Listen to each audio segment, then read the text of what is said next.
Welcome. Most of you know me.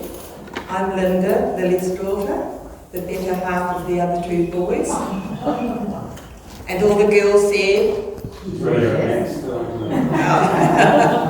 well, you know. And this is my wonderful niece Jackie, and together we're going to help us all celebrate this day that, to be quite honest, we've been waiting for quite a long time. And in fact, we've been preparing many times, but Mum was the proverbial yo-yo. We thought that she was going to God. She wasn't ready. She'd bounce back and surprise us all. Before we start, 3 o'clock this morning, Mum's nephew Rob sent through a piece of music he played. Now, Rob has not played for quite some time. He's just getting back into it, but he had this real desire to offer something to Mum. So before we start, we're going to listen to Rob, and then we've got a few photographs of the English side of the family, because everyone in England was so important to Mum. And I think probably if it wasn't for the 3 of us, she would have gone back, because her heart was with her siblings.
And so as the photographs come up, we welcome our English cousins, our English aunts and uncles, and we are thinking of you as you are thinking of us.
It's absolutely touching to see those of you that have come to be well Mum with us. We've got people, Mum's friends from Pukekohe and Waiuku. We've got friends from St. Helens, and we've got one of Mum's oldest, no, hang on, I better say longest friends.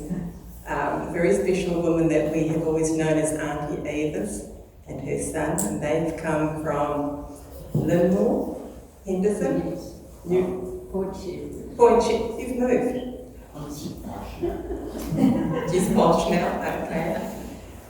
And a number of my friends from the North Shore, and Liz's family.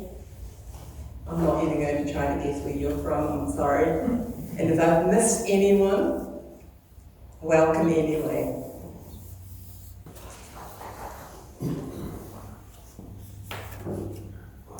So the family will share their eulogies of all their memories of Lily, interspersed with singing some of the songs that Mum liked. But before we start, we're going to start with her first song, and it is a hymn. It was one of her favourite hymns, Abide With Me.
I'd like to invite Mary to come and do the reading. It is but one verse, but what the verse says encapsulates everything.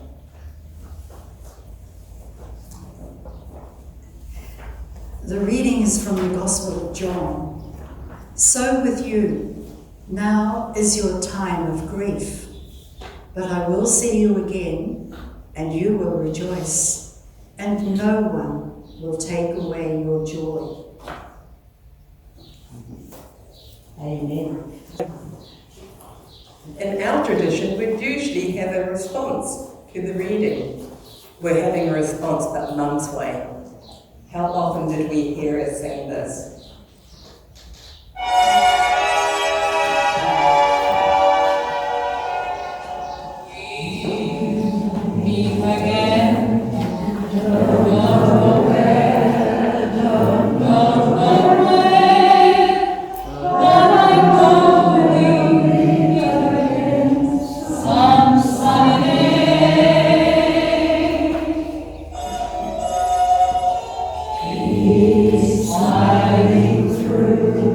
Just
being with all her family that she has missed.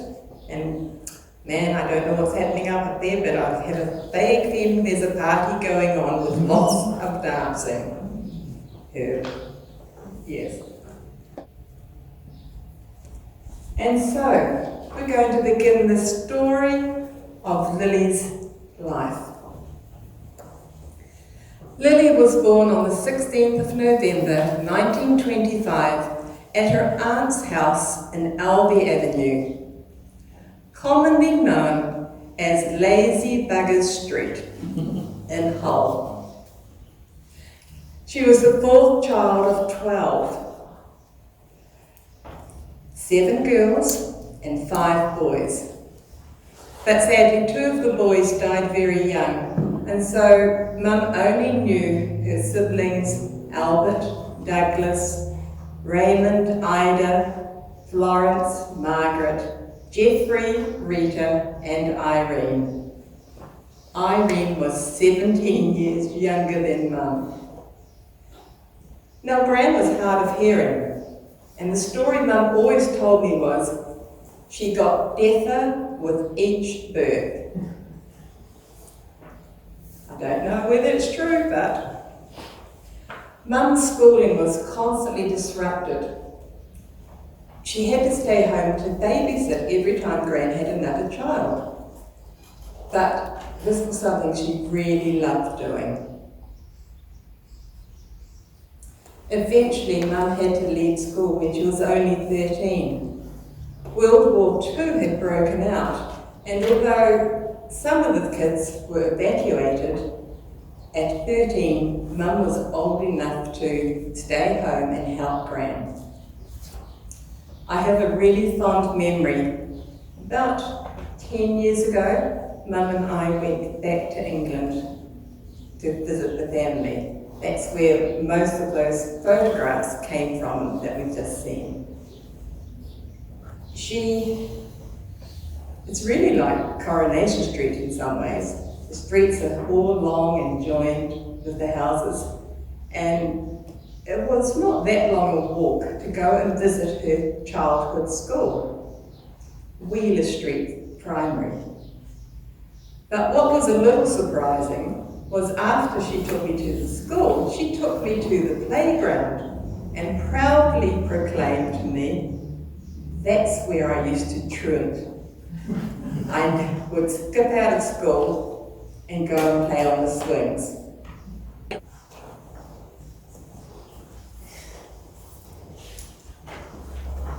So Nana grew up in a time when children made do with few toys, and yet they always managed to have fun. They had street parties when all the neighbours joined in. Nana shared how their backyard was usually full of her siblings, as well as the neighbours' kids.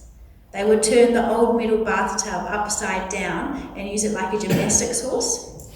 They would climb a ladder to talk to the lady next door, and she loved skipping. She also loved music and singing. Once they were old enough to work, Nana and her brothers Doug and Ray bought a piano. Although they all learned to play, it was the boys who became good pianists. Nana never gave up trying though, and she loved playing her stylish black piano at Pukekohe. We brought her a keyboard when Nana moved to her last home at the Lorches Care Facility, and the long hours of lockdown were happily passed as she tried to relearn how to play. Mum started work at only age 14. That was the legal age that you could start work. Her first job was at the paintworks, filling tins of paint. She had started up with the fancier area, but she didn't like the company, so she decided she was going down to the factory floor and had much more fun. At 19, she delivered milk from a bicycle, and she used to tell me that each person had a set route. When you ran out of milk on the run, you biked out of that street really, really fast before the people realised you'd run out of milk. The next day you started deliveries at the end of the street you missed the day before. You only had a set of milk to start with, and I couldn't get the little video that Uncle Douglas sent, but he recalls that once he went to help her to do this milk run, and he had to give up. He couldn't keep up with her. So our mother was a strong lady, even back then. Mum also worked at St Bernardo's, that's the children's home. And when various times we've discussed it, she could still tell me each child's name and their story, the reason they were living there. Mum then worked at a dress shop, an unusual dress shop because it was owned by two missionary brothers. When they weren't out on mission, they would preach on the street corners, just like those old films you see with the placards and the what have you. That was the sign of the times. Every Thursday, they would close the shop and have a prayer meeting. Mum loved working with the missionaries, and she told me she gave her heart to Jesus during a prayer meeting. Now, this was the first and the only time Mum shared it with me at such a deep level about her faith. She was never a churchgoer, and she called the songs of praise her church. However, I believe that my mother has always lived out the commandment to love your neighbour, and I'm sure the boys have memories too, but both her and Dad spent their life caring for others in the community. When she was in Pukekohe in the retirement village, each day she would, while she was able to, she would take a walk and she'd visit every resident to check how they were, did they need anything, would they like a cup of tea. I think it was one of the hardest things she had to give up doing. I would regularly get Skype calls, and I'd expect my mother there, and it would be a stranger. And at the background there'd be some mum calling, "Don't worry, Lynn, this is Jack. I'm just teaching him how to use Skype so he can also start talking to his family overseas." That was well into her 80s and into her 90s. In fact, she taught me how to use Skype. Yeah, I know. She had to teach me. The funny thing was that although Mum was really good at doing all these visitations, when I went to visit Mum at Pukekohe or in the last years at the orchard, I would of course stop and say hi to the people as I came in. Mary would usually get to Mum before me, and there would always be, "Where's Linda?" Talking to people, of course. I thought she came to visit me. Thanks, Mum. You were my example. It's how I learned it's why I stopped to talk to people. Because I learned at my mother's knee. People are important. So back to the war years, I couldn't believe this, but Nana had an Anderson air raid shelter in the front room of their house. It was made of steel and everyone would sleep in it. Before they got the shelter, they would sit under the stairs with the gas and power meters. After work, Nana would often go to the seed crusher pub and then go dancing at the hall. Nana loved to dance and continued to do so even at the orchards. There was a favourite saying of the time, that when you partied you should have a good time as you could be dead in the morning. And so, Nana gave birth to a beautiful boy when she was 18 and named him John Peter. His adoptive parents kept his birth name but called him Pete. To Nana's joy, Pete and she Skyped each other for the first time just 18 months ago. Pete and one of Nana's nieces had sent in a DNA test and the family connection had been made. Shortly after Pete's birth, Nana was to meet the love of her life, my Papa Harry. It wasn't the most romantic of all introductions. They met in a pub, and Harry was carrying a tray of beer which he spilt all over Nana, and quite the gentleman, he accompanied her home to get her changed, and the rest is history. Was it an accident? There's always been that question. Harry was a Bristol boy, and he served in the Navy. He worked on a minesweeper in the English Channel.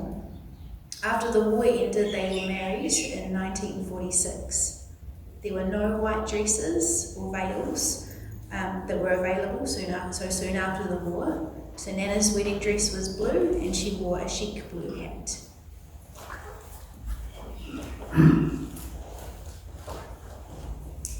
In 1953, just as they had moved in a very new flat and had bought all new furniture and all those good things, Dad asked Mum, "Would you come to New Zealand with me?"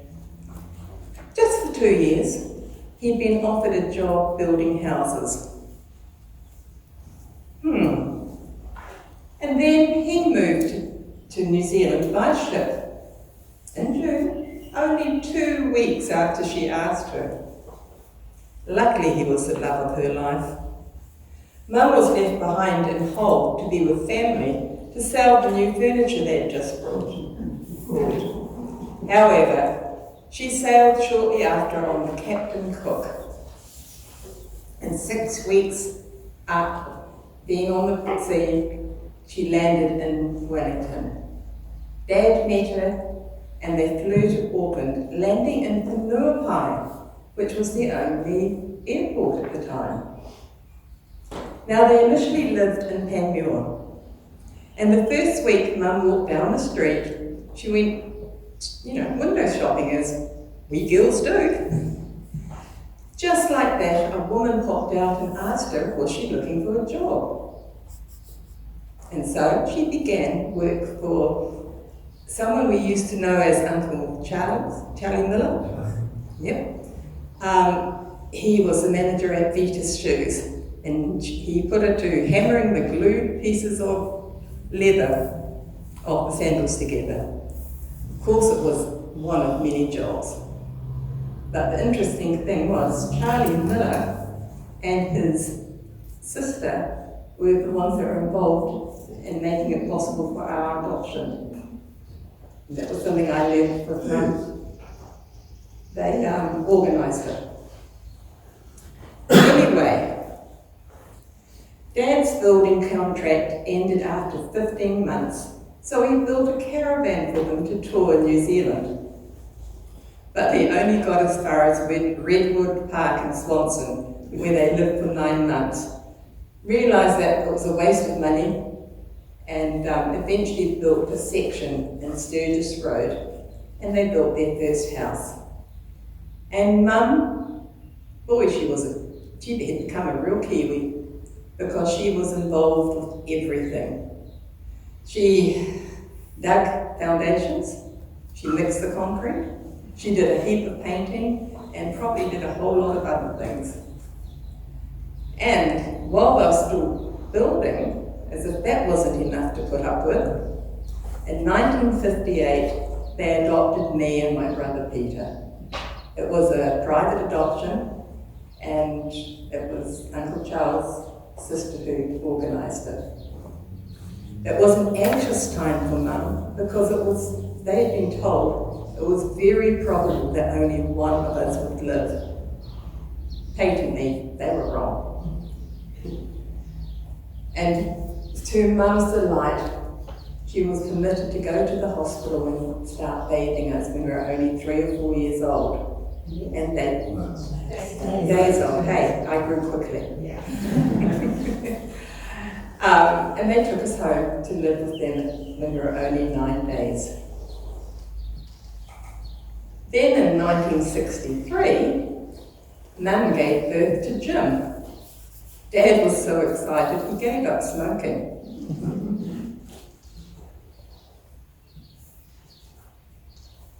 So Nana helped Papa to build a second house. In 1968, they sold it to finance a trip to England. They wanted the 3 kids to meet all their family over there. One of the stories that Nana would tell was about my dad, Jim, that he went missing on the boat. I hadn't heard this before, but he went missing on the boat one stormy night. The loudspeakers were calling for him, and everyone feared that he'd fallen overboard. He was only 5 years old. Thankfully, he was found after a very long hour of searching. Where was he going, Jackie? Dad had been in a cabin on the 5th floor with his girlfriend, and her parents had not heard the loudspeakers. And I don't think Nana let Dad out of her sight for the rest of that voyage.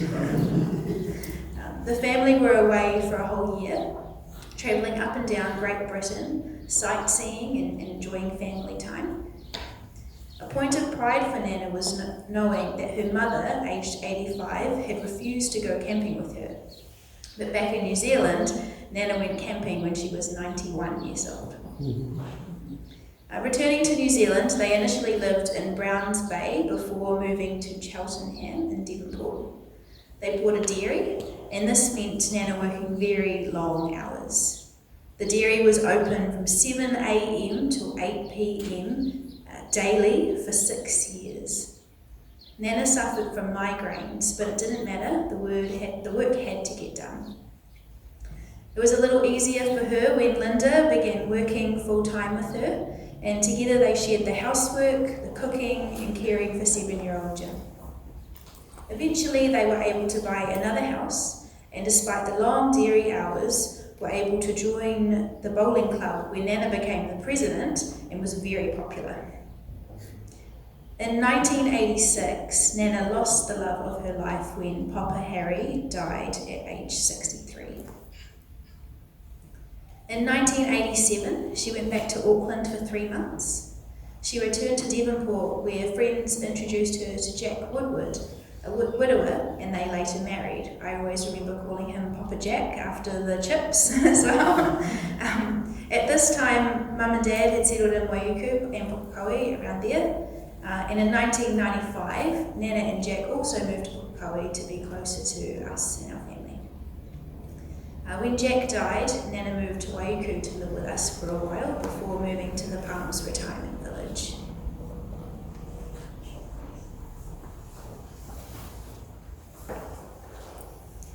I think this bowling clubs and things like that were Mum and Dad's life since we were tiny. And I think both of them helped build bowling clubs and RSAs, both in Henderson and Devonport. We can take great joy that our mother led such a full life. I mean, she went back and forth on her own to England, and later on she was in her late 80s when I took her. She loved her friends.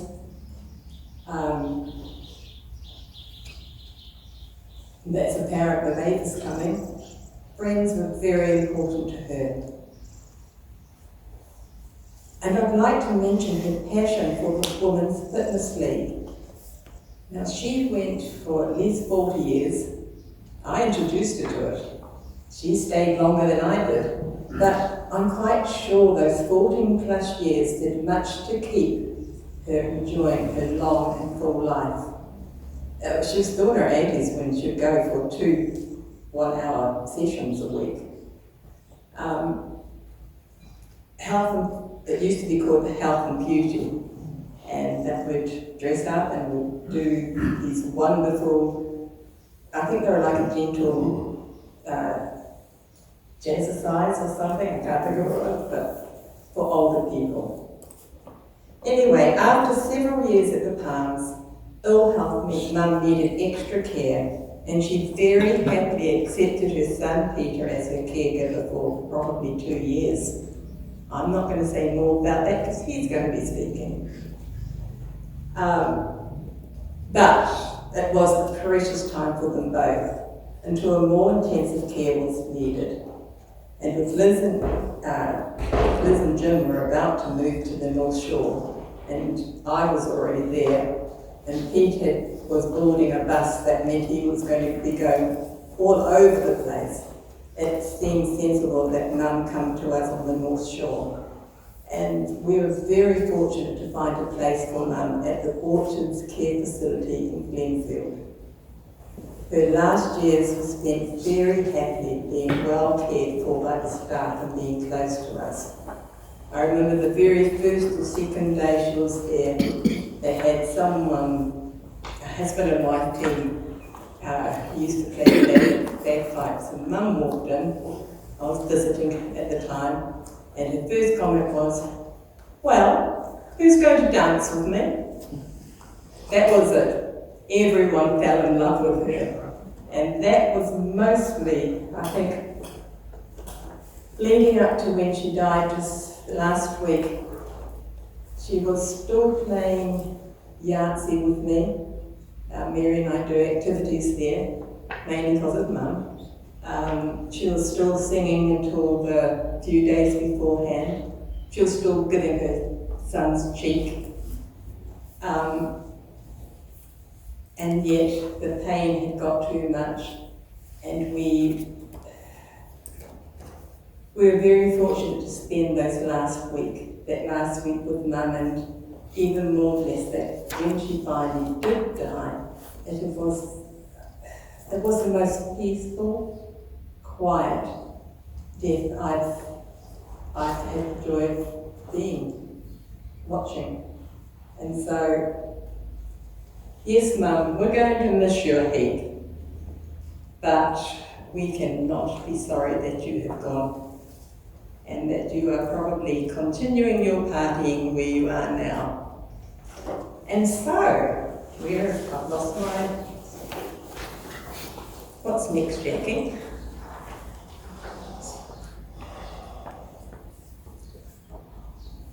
Okay, what says that Jim's got something to say. Jim spent a lot of time with Mum in the last few days, and so we're going to get him to speak.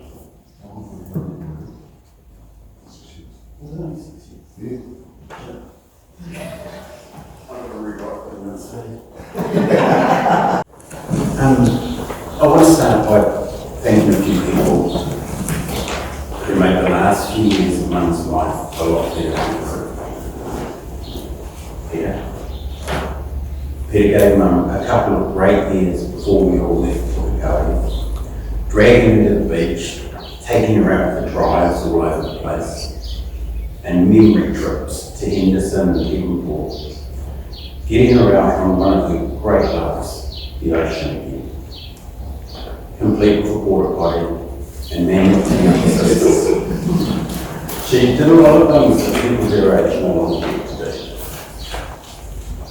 Linda and Mary, like Linda said, twice a week, Linda and Mary were up at Mum's care home, working with all the oldies and taking care of Mum's other great love, gambling. If they'd only paid Yahtzee for money, we'd be inheriting a small fortune. My family, Liz, Mum loved Liz. Yes. She became fonder and fonder of her, as she learned her fantastic, supportive wife and Mum she is. One of the first things Mum would ask when I visited is, "Where's Liz? Is she doing all the work at home? I'm not going up those bloody stairs." And my kids.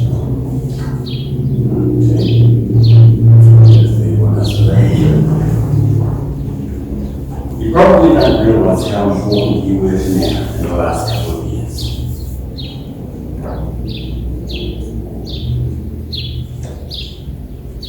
It's hard to know what to talk about with a little old lady whose memory is going, and she doesn't have much or any news to talk about anymore. But you are my news that I gave to her. Most every visit, we would go through our routine. Jackie, the teacher, who even though your registration might be expiring, is still training to be an even more important kind of teacher. Georgie, the soldier, she's still in the army. Like that's where she's always been. And of course, the one she could never forget, Ben.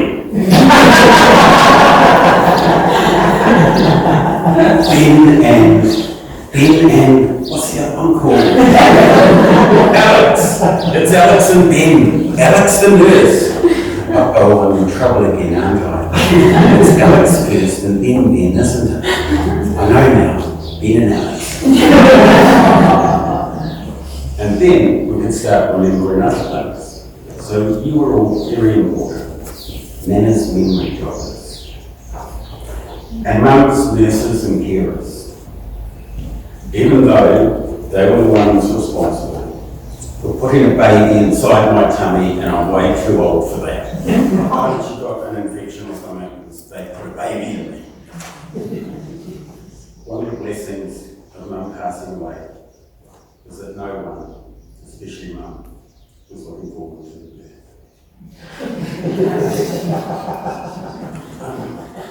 We also can't forget the late Jack.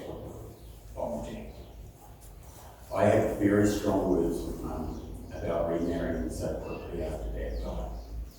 That gentleman Jack was one of the best things to happen for mum in her retirement years. So for me, I thought it was 12 years, but apparently it's 6 years of going to shop. Yeah. For me, there are two main mums I remember. There's the sweet, little, very caring, slightly ditzy Nana, with a great sense of humour, which was very handy with two sons who were always teasing her. She loved to joke, and she loved being a Nana. I think she eventually forgave me and Liz for banning me from driving grandchildren. She was a shocking driver. I can't believe she made 97. She should have died in a car accident. It was yeah, one day she took me for a drive and I nearly put my feet through the floor of the bloody car. It was a 18-wheel truck coming towards us.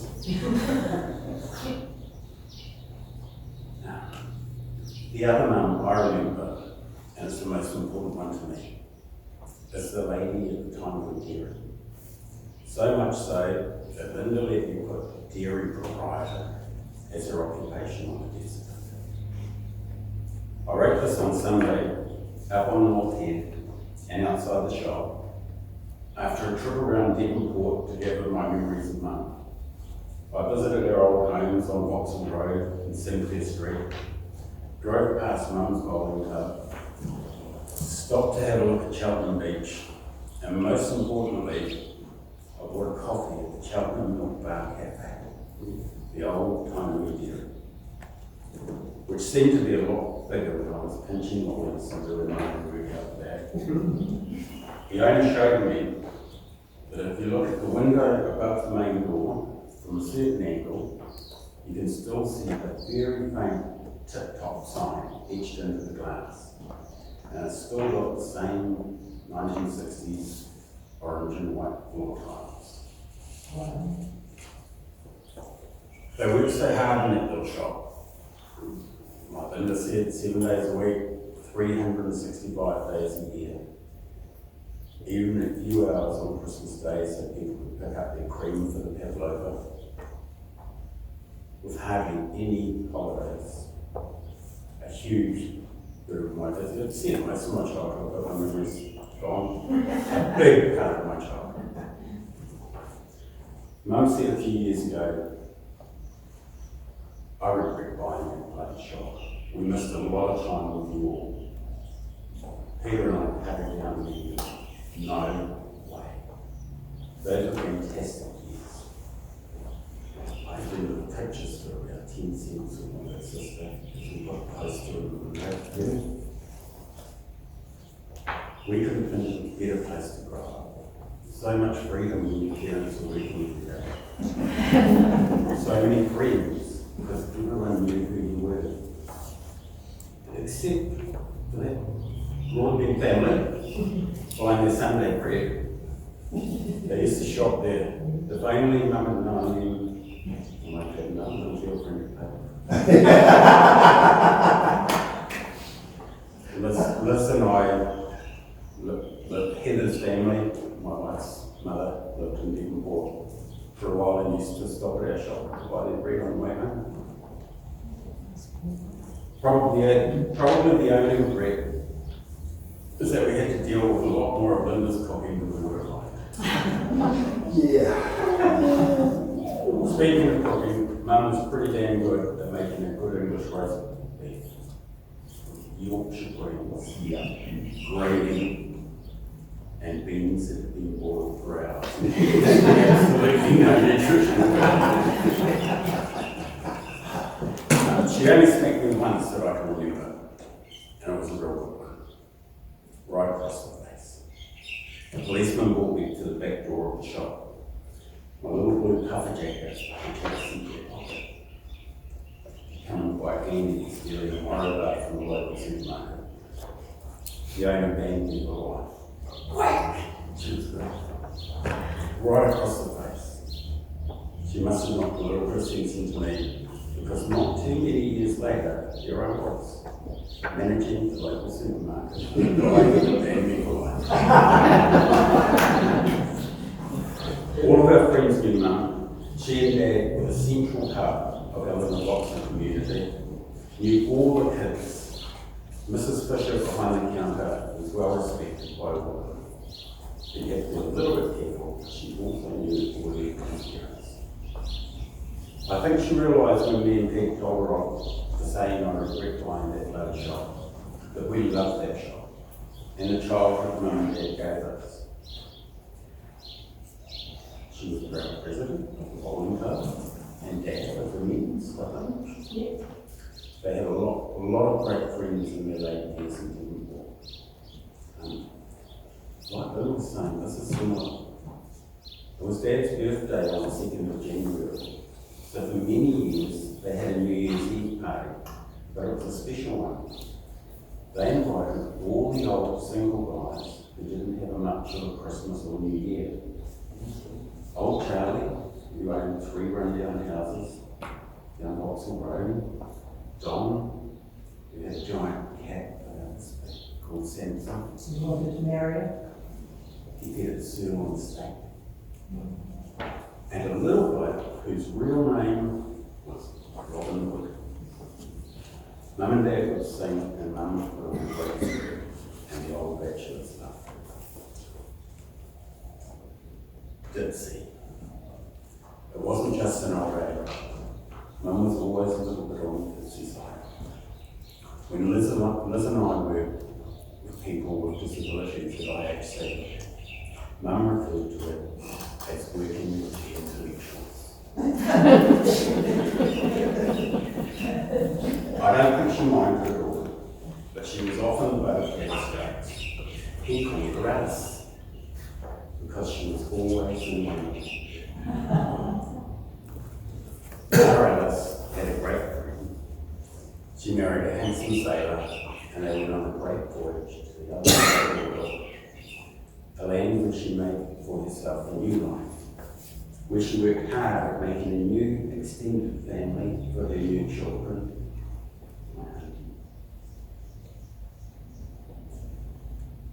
She managed to give those children more than they could ever want, and for almost 100 years, she helped people smile and grow and be happy. It was such a fantastic dream, so wonderful that finally Alice decided, no, not this time. I'll keep this dream right here in my pocket forever. This time I'm not waking up. Bye for now. You will come and visit me.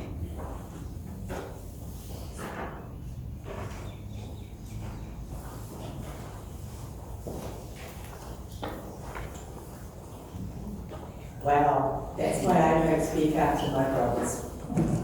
Thanks, Jim. So let's sing another song of Mum's favourite. And then after that,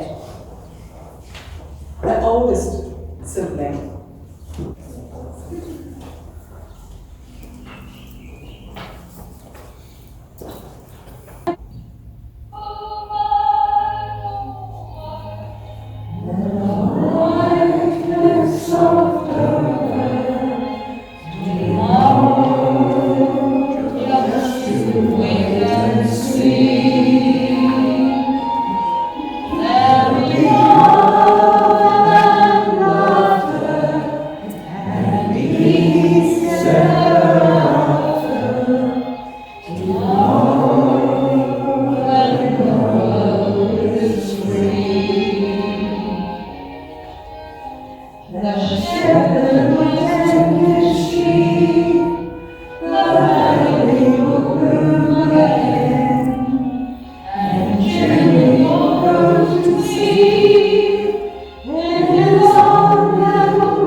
Jesus, amazing you about it. Fond memories of my mother. Cutting my single bow ties, put them on boxes, and then me and Linda and go to Auckland to visit farmers trading companies. The only reason Mum could afford to do this is because Mum worked for CMT for a company called Prison Tyres. But she made it a family thing. And some of my best stories, the other stories, was shooting it to the top of Farmers Trading Company and playing with all the toys up there. My Ma would grab us each one at a time by the ear and outfit us. Henderson was a special place to grow. Best neighbours in the world, Barney Davis, my best mate Phil.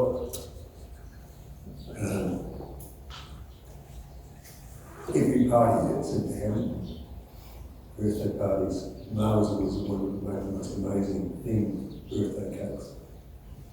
And between Auntie Avis and Ma, we had the entire street there for our parties. And it was just, everyone knew everyone. It was a fantastic place to live. And I think that's what got Mum to the Kiwi side of things. During those times we used to go on holiday and basically one place and there was Waipio Cove. Dad was a real keen fisherman. Jim was a little bit young, he was starting to learn to swim. And Linda was doing what Linda did, playing on exhausting that.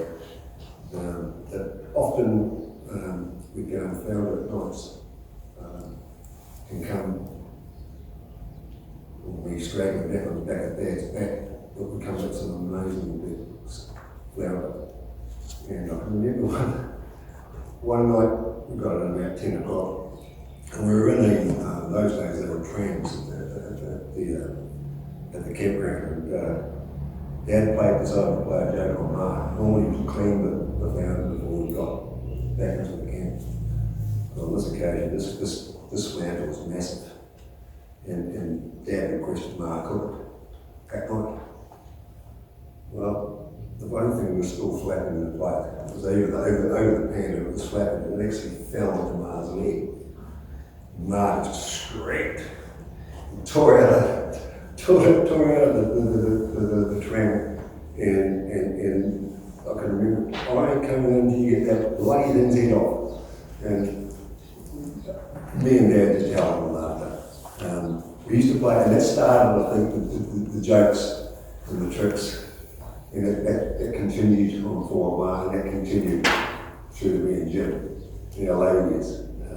She was always to a joke pretty good. But one she didn't once again in Henderson, Oswald was a rat bag and a scallywag, and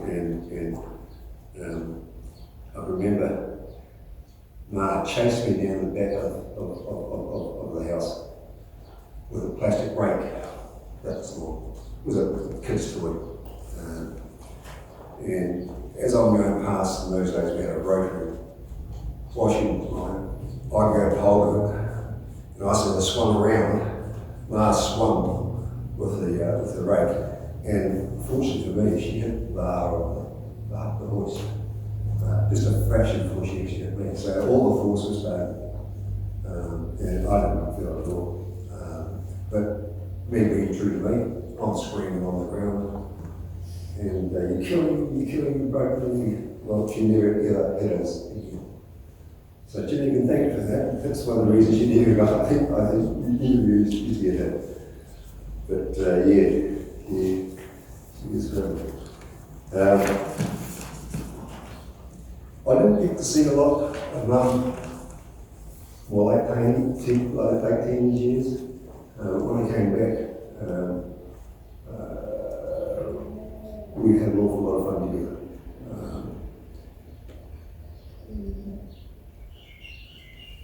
Ma, in the late 70s to early 90s, experienced many thrills and spills whenever I was around. I used to take particular delight in just seeing how far she could push it. And she had the best smile in the world and a giggle that was just infectious. One particular incident I remember is I went to a thing called Landscape. And so we got Jim at that time had a young family, and we got them from the car. Why was it? You worked with you in the house at the building? Yeah, go to my home, so I've showed you this thing job. We used to go up to the Tower Valley School and see if we could get this thing going. On one particular occasion, we got Mara with us. And we stuck Mara in it because the wind was gone. We thought we'd stick Mara in there and we were pushing. We stuck her around, and all of a sudden this blow of wind hit. And it the stand just took off. And within 15 seconds, the land yacht canned and Mara sprawled out. And this is like, she's in the 80s at this stage. And we and Jim up around and thought we'd kill her. But she got up and dusted herself off, and she spent quite a few more hours land yachting with me on the beaches down at Karatati until the bugger finished and I got rid of it. Jim's referred to this, but when Mum's failing eyesight, Jim's relieved the keys. It was because Mum was still taking their grandkids around and being a taxi. And both Jim and Wood wished their kids stuck around a bit longer. So, while she lost a fair bit of freedom, in no way did it prevent Mum from pursuing her independence and a zest for an adventurous life. So following this vein, I'd like to take this opportunity to recall some of the times when Ma astonished and inspired me and showed us all that age is in fact no very all having fun. Being boats at the time, Ma and I would go on fishing charters. I've got a friend, Ma was Captain Heather Beaton, and I still don't know how she managed it. Yes. But on these occasions, Ma always ended up beating me to the limit. He always ended up landing the biggest fish in the charter.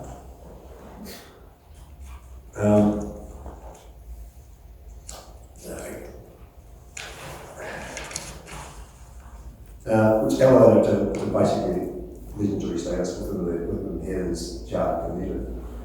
Often Heather would invite Ma, not me, but Ma to come along because so many people requested her. Because they just couldn't believe this little teapot was catching fish, out fishing, just about water in the boat, just one of those girls. On one such occasion, when I think around about 86, I can recall me losing to David James Lockett, twice in February. The first being in the midst of a boil-up and everyone was fishing hard. I at the time had a marbles next door, I unusually had a massive stingray in there. And I'm trying to retrieve line. Now in the corner of my eye, Ma's 5'2", gutters are that high. She's over, knees locking onto the both sides of the gutters.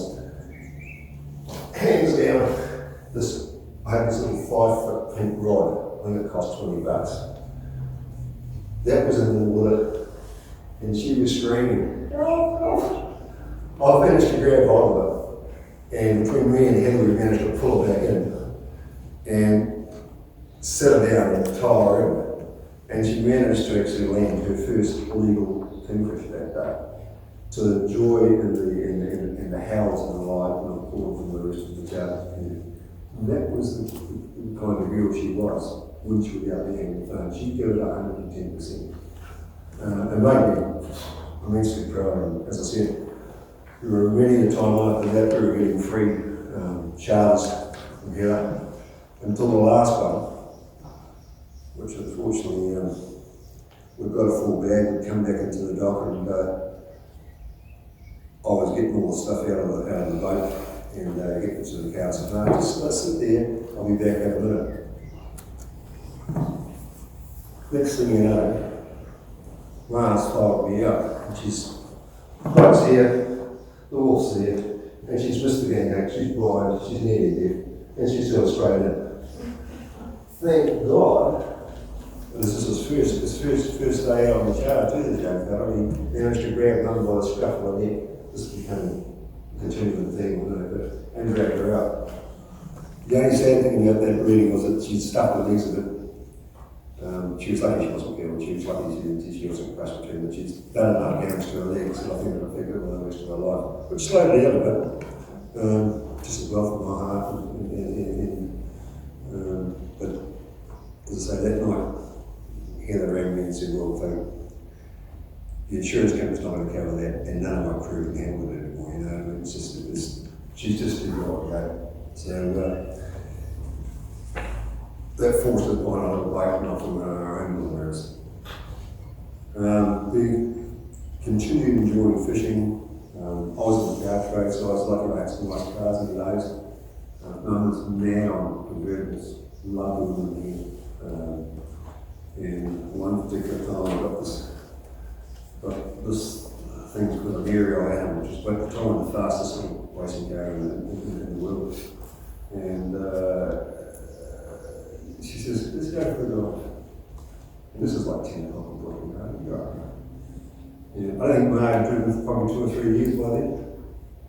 And she handed me on the leg and we were way up the back there. She says, "Why are you drive?" And she did. She drove blind, the fastest racing car, or the fastest productive running car in the world, at about 90 years old. Not a bad effect. Scared the Jesus out of me. It was about 100 yards, but it was still 100 yards. And that's the kind of girl she was. So, you know, she was hard to kill.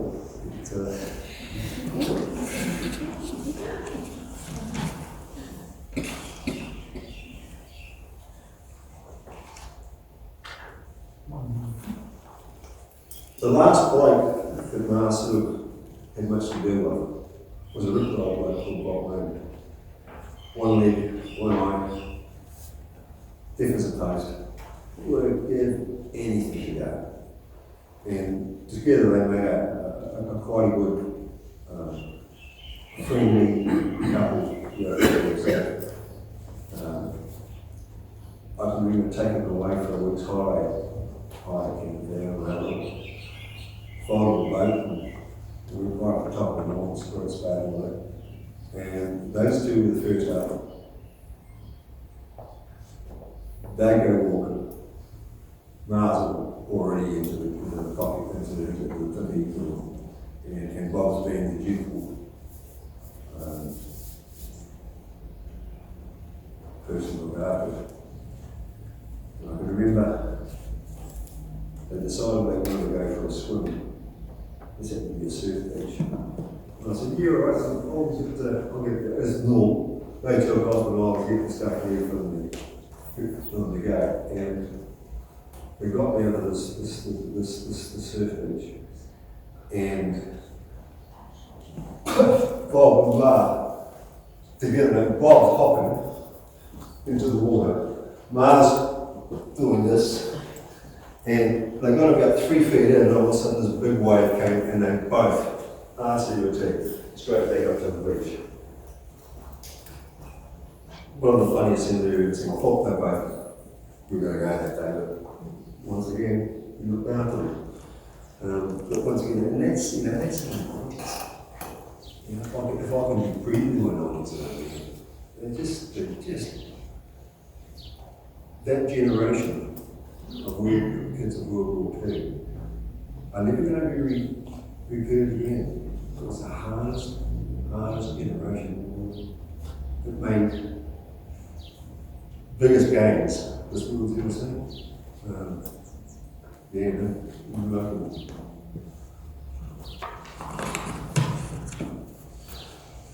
The last camping trip we had in the 90s, we took the boat and up to Wayne Bay. I didn't do any reservations. We got to the gate, it was packed.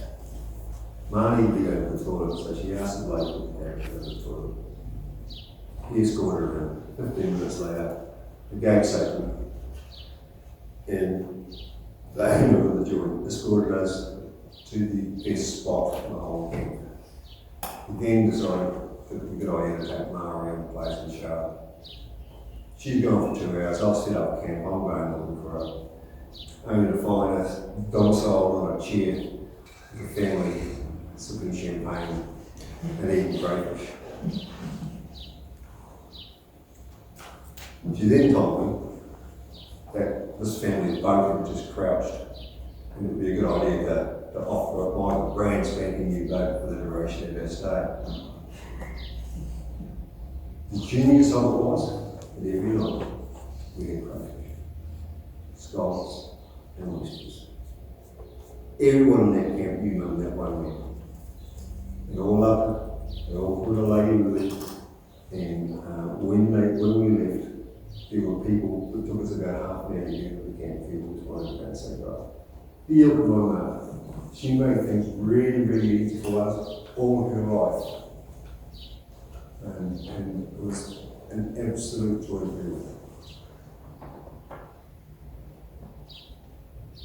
Lastly, remember Mum liked a lot of dancing. I used to take her out. Because she was such a little legend, I used to take her out to a little place, one of my favourite holes, it's a place called Kelly in Quincy area, which is a nightclub and feature area place in town. And in her 80s, there she is, leading court with a bunch of 20-somethings, standing on the table and dancing around with a glass of champagne around. Everyone just loved it, just the way she was. Mark, I don't know how you do it, but you were the best. Thank you so much for picking me to be your son. And I'm going to see him and dreams through it.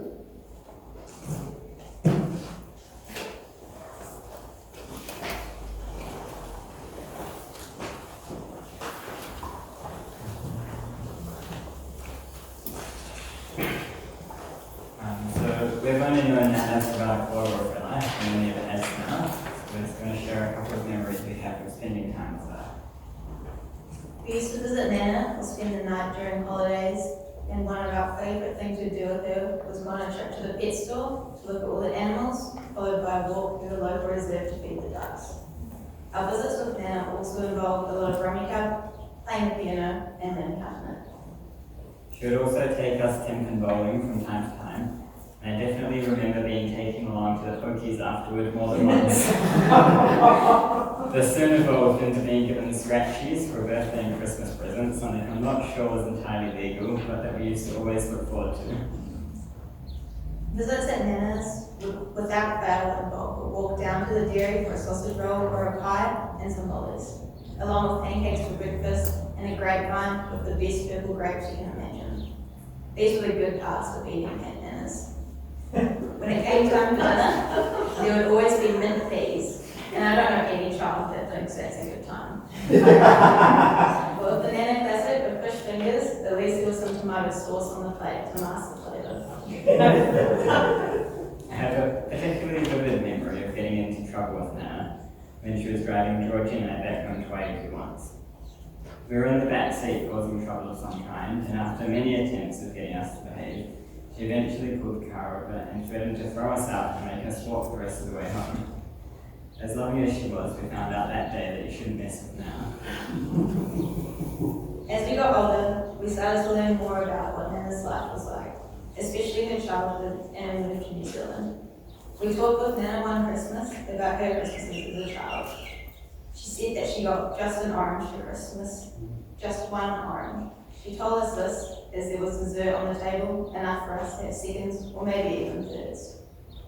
We had lots of fun with Nana and loved spending time with her. We love you, Nana.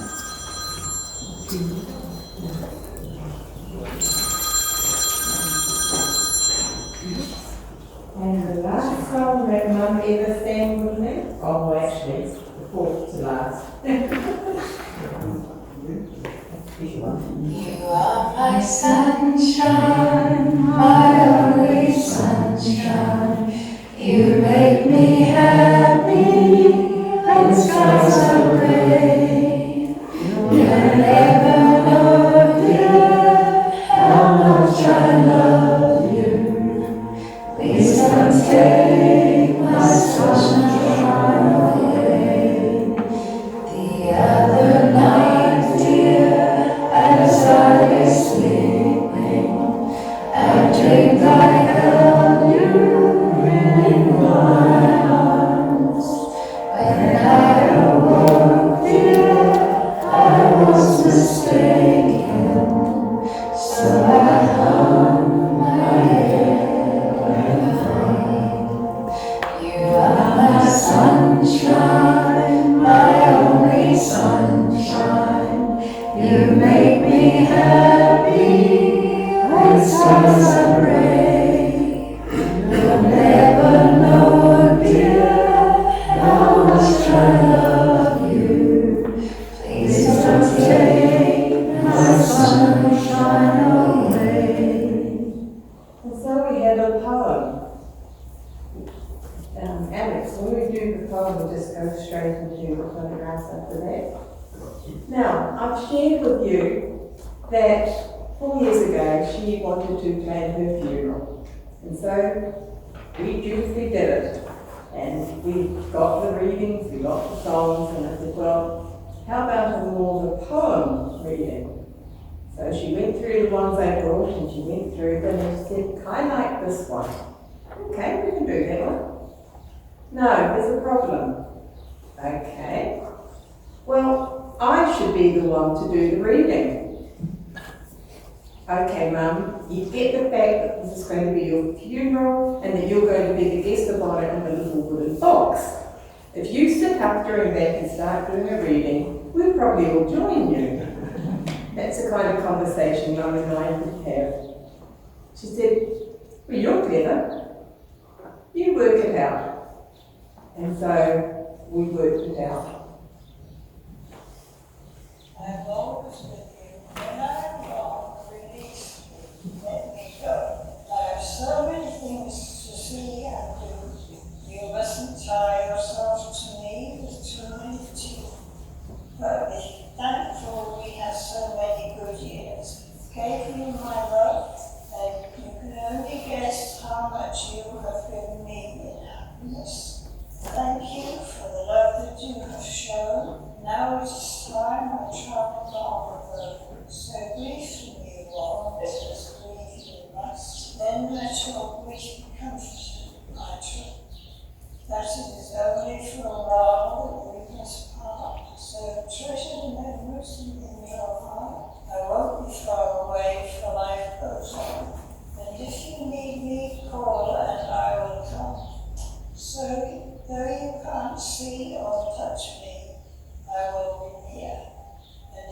listen with your heart, you'll hear all my life around you soft and clear. And then, when you come this way alone, I greet you with a warm smile and a welcome hello. I love you all, more than you ever know. Farewell, farewell. I will love you.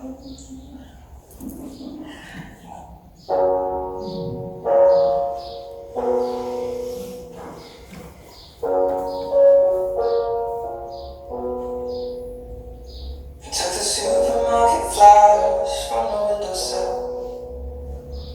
Threw the day-old tea from the cup. Packed up the photo album that you had made. Memories of a life that's been loved. Took the carrot wheels and cars and stuffed animals. Put the old ginger beer down a sink. Dad always told me, don't you cry when you're down. But Mom, there's a tear every time that I blink. Oh, I'm in pieces, it's tearing me up. But I know a heart that's broke is a heart that's been loved. So I'll sing hallelujah. You were an angel in the shape of my mom. When I fell down, you'd be there holding me up. Spread your wings as you go. When God takes you back, say hallelujah, you're home.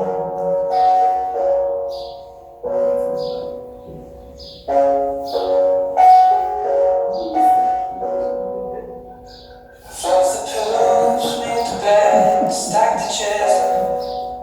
Folded your nightgown neatly in a case. John said he drives and put his hand on my cheek and wiped a tear from the side of my face. Now that I see the world as you did, 'cause I know a life with love is a life that's been lived. So I'll sing hallelujah. You were an angel in the shape of my mom. When I fell down, you'd be there holding me up. Spread your wings as you go. When God takes you back, say hallelujah.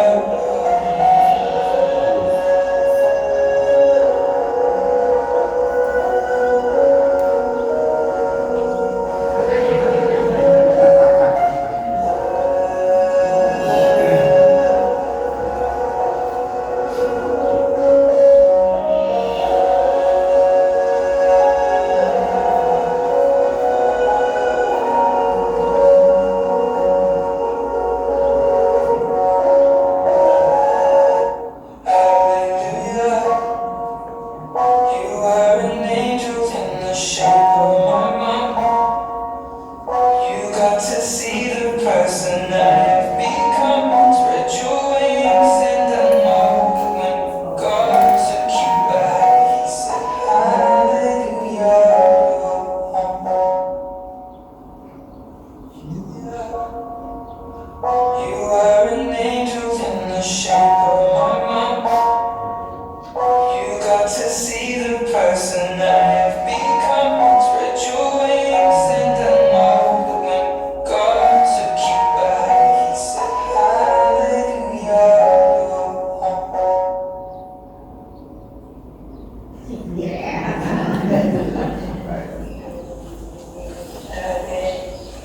Don't know where, don't know when. I don't know we'll meet again some sunny day. And before we finish with that, the song that my brother chose, Jackie, would you close our celebration, our memorial celebration with prayer, please?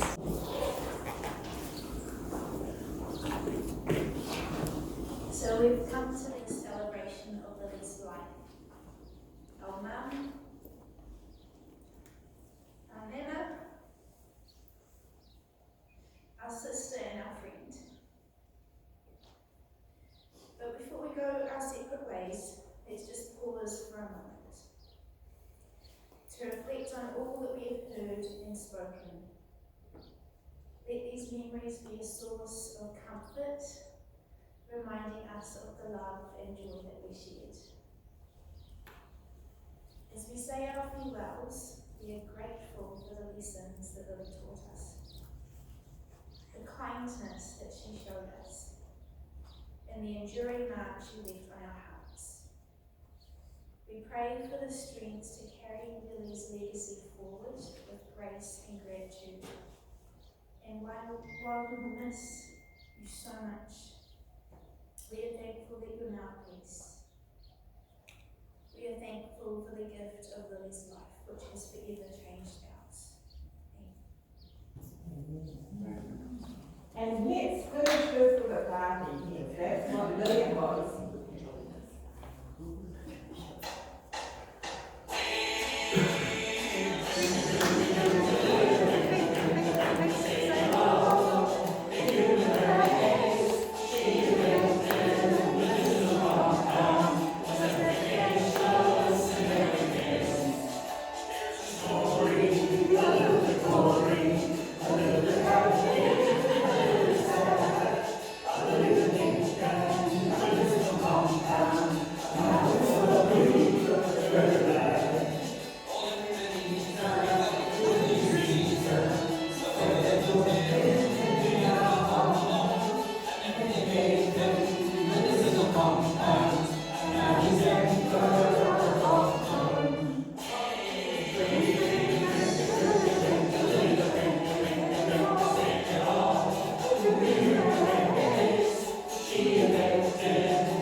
sharing the fun with us, because as you can tell, Mum was one fun girl, pretty much so, and always up to mischief. Thank you, thank you. We're going to have a cup of tea for those who would like to join us. Feel free if anyone wants to has any. Will you present the section? Yeah. Oh, I forgot. There is a family inheritance. Coming to our house. Now, these are ladies, so I can't have them. And there just happens to be two brothers.